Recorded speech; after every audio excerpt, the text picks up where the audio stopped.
Hello everyone, welcome back to Babi's Diary. My name is Barbara Omododo. I film about lifestyle, family and career from Abuja or Lagos, Nigeria. I mean, by this time you should understand what that means, right?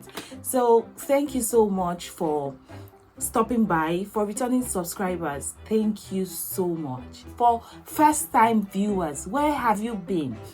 I mean, this channel is like 2 months old, pretty new, but yeah, we have over 20 videos at this. Yes, 2 months and over 20 videos. So please, if you are new to this channel, kindly go back and watch other videos. Another thing I would really like to talk about is the first video we shot for the career series. The first video was where we spoke about how to write or create a professional CV.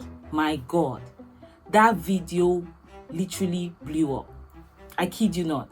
And I'm like, people need this kind of content, right? Okay, if somehow you're just stumbling on this video for the first time, you're welcome. I'm not judging you, but please just pause now and go and watch that first video on having a professional CV, creating a professional CV. I mean, it will be your guide to this current video, which I'm about to introduce to you now.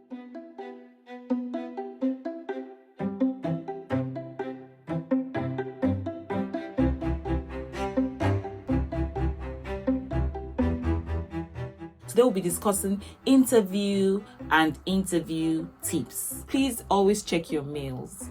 It is bad enough that you are looking for a job and then you are not checking your mails every day, but you're on social media, checking Instagram, checking all those gossip channels, or even reading the news.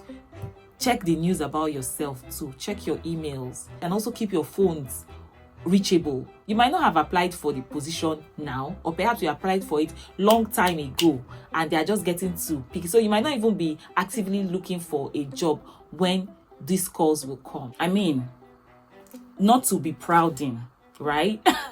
But if you follow through with all we said in that creating a professional CV, by now the big guns, all the juicy places you've sent those CVs to, they'll be reaching out to you. Like, you'll be the hottest cake in the career market right now. You should bear in mind that your interview can take at least three parts. So it might be a phone interview. Yes, I've had people call me on the phone. You've applied, especially when you do a lot of cold calling, or perhaps you have a very engaging profile on LinkedIn, and recruiters or headhunters just stumble on your page and they just call you up and say, "Oh, am I on to Barbara Omododo? Oh, I saw your profile on LinkedIn. If it's what we're looking for, will you be available for 2 o'clock today for a phone interview? Let's have that initial conversation." And then you have all this kind of beautiful on the spot interviews. Some people don't even give you. I've had some that say, "Okay, do you want us to have the interview now?" And you're like, "Oh, I'm at the office now. Would you be kind enough for us to reschedule to say later today, maybe after 5 o'clock, or say 4 o'clock, or during your lunch break at 1? You can also say all of those things if somebody is just coming up to you instantly. But sometimes, if you are, I don't want to use the word desperate, but in some position you just feel like, "Oh, I can do it now," right? Perhaps you are anxious. Let's use that for lack of a better word. Let's say you're anxious for a job and somebody's reaching out to you. You don't want them to reach out to somebody else and they forget about you. So you're like, yes, I can do that now. So you can have phone interviews, which are sometimes might be instant, sometimes might be scheduled for later in the day. Usually nothing much, say 5-7 minutes. And then you can also have virtual interview where you don't have to come physically to the office. I like to give personalize it, so you understand that these things are not strange. They've happened in real life to people and then it has happened to me that I'm talking to you. So yeah, I like to give those kind of examples, right? So imagine a situation where we're talking about virtual interviews, yeah? People call you for physical interviews and you're like, "Oh, I'm not in the location where you are." Perhaps they're calling you to come to Port Harcourt and you reside in Lagos. "Oh, I can't come in. Would you be kind enough to have a virtual interview?" I'm open to that. And some people will oblige, some might not, their loss. So yeah, you have virtual interviews basically, and then you have physical interview, in-person interview, where you come in and you sit down, perhaps in a panel.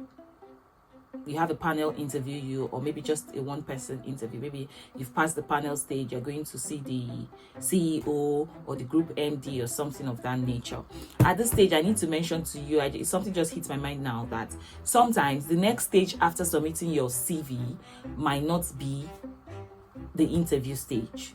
Some offices, some companies will literally take you through series of tests. They might have a computer-based test, they might have a function-specific test, they might have this series of tests. So just do your research. A function-specific test. So what that basically means is you have applied for a position, say a HR manager position. A function-specific test will be for a HR manager. That's a test that will test your competence or your knowledge of the role of a HR manager. You do not have to start reading something on chemistry or biology or on some funny things. Is a function specific, just like the word says, the function HR specific. So whatever you be asked, be rest assured that it will be within that space. Okay, so we've cleared that.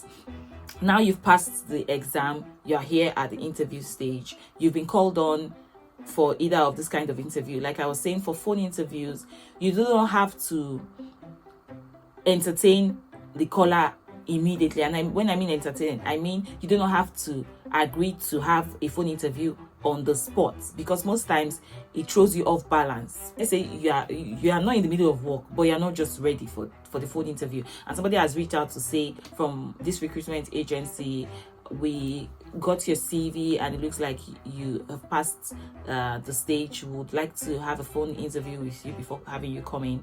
So would you be nice enough to talk to us now? It would be good to say, oh, thank you for the privilege or for the acknowledgement or for the this.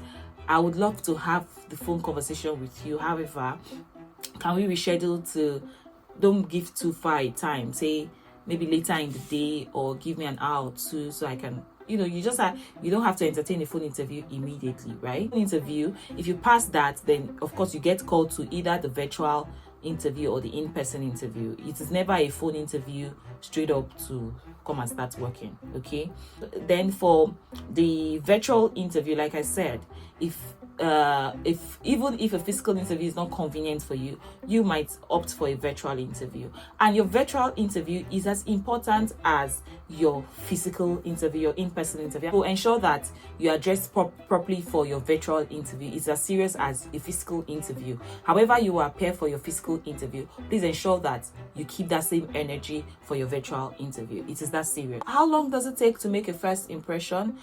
I think they say 3 seconds. I will confirm that, and I'm going to put it right here. I see when you want to go for party, the energy you put into getting the dress, the right outfits, getting your dress right, getting your makeup right, why would you come to an interview and you will look like you were literally like a trailer jammed you on the road? And I'm not joking. I've had people come for interviews, the guy's shirt was rumpled. This was not an emergency interview. This was not a case of I just called you up to say, oh, please start coming to my office now, you have an interview. No, aside from you being a brand, you'll be representing the company as a brand. Are you going to be showing up to the office every day looking this shabby? I've had a lady come to the office nicely dressed. She was not wearing a suit.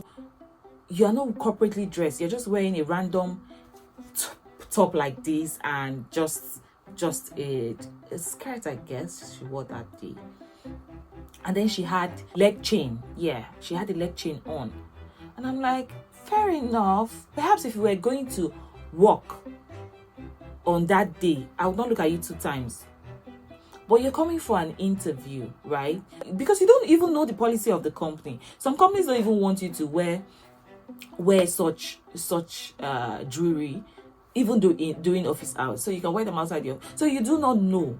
Okay, so your best bet is coming for the interview neutral. Don't feed any bias. Don't allow people to start having to make a decision of, is this what we want for our brand or not? I don't know if you understand me. Every other person that came in that day, I think I had three persons come in for that interview. They were better dressed than she was.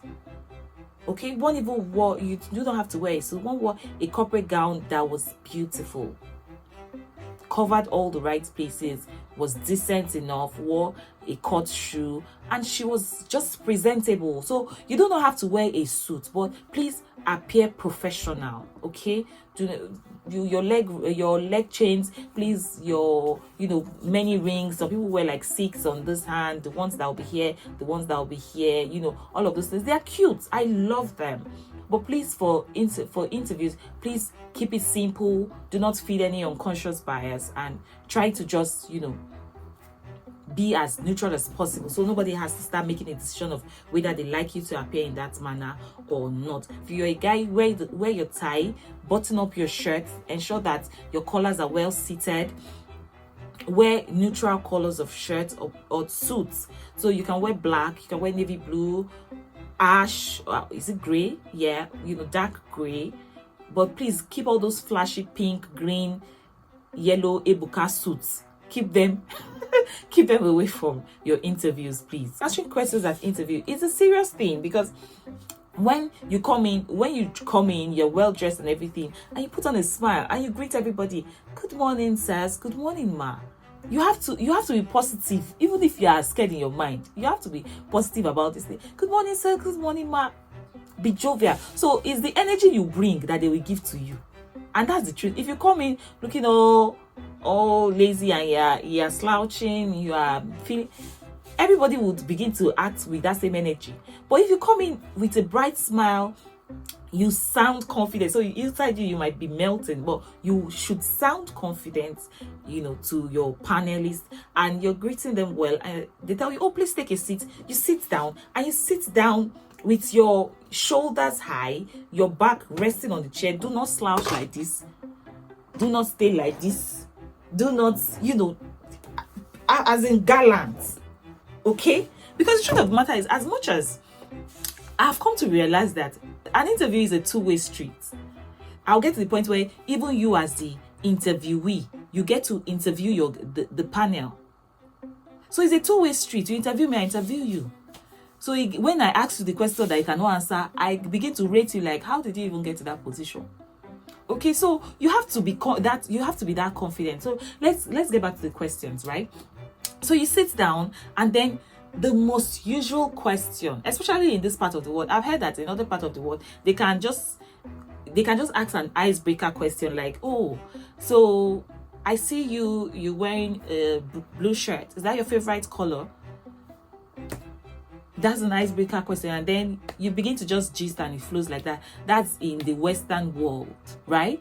But in this our Nigeria, the most common question anybody's going to ask you as the first question is, tell me about yourself. This is your elevator pitch.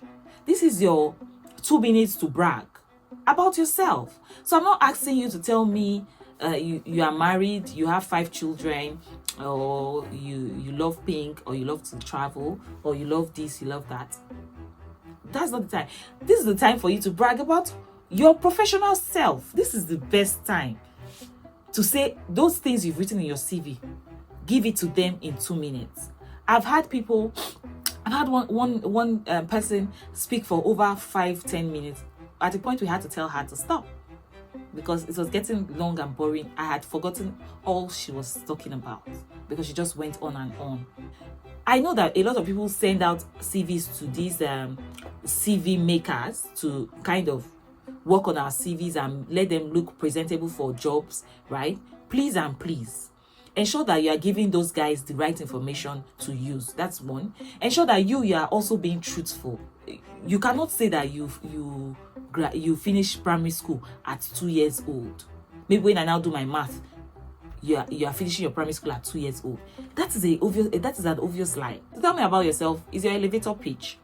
This should be what, if you meet Dangote, Aliko Dangote, or Femi Otedola, or Elon Musk in an elevator, and he asks, or you need to pitch yourself to him. You should be able to say that in 1-2, because the elevator is like, you know how elevators go now. In seconds, they are out of the elevator, and that's your only chance to have that conversation. Will you go and be saying, I'm married with 5 kids? No. You highlight the immediate things that are relevant first. So that should be at the back of your mind, that this is what you need to say during your tell me about yourself. Let it be rich. Let it be spicy. Let it be sweet. Let them say, oh, wow, that's quite a profile. You understand? So that professional summary, you've written all the big things, say it there. And I'm looking at the time and it looks like we've spoken for a long time today too. So I'm so sorry guys, but these are conversations we should have. So I'm not going to end this video because I don't want it to be long. I'm just going to try to focus on just the basic points so that, yeah, you get the meat of this conversation.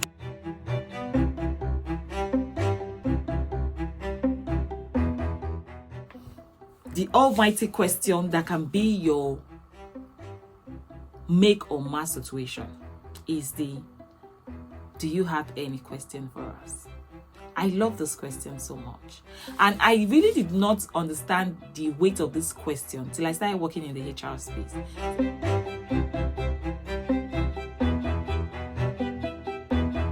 Hello guys, thanks so much for watching. If you would love to hear my elevator pitch, please say so in the comment section. Thank you.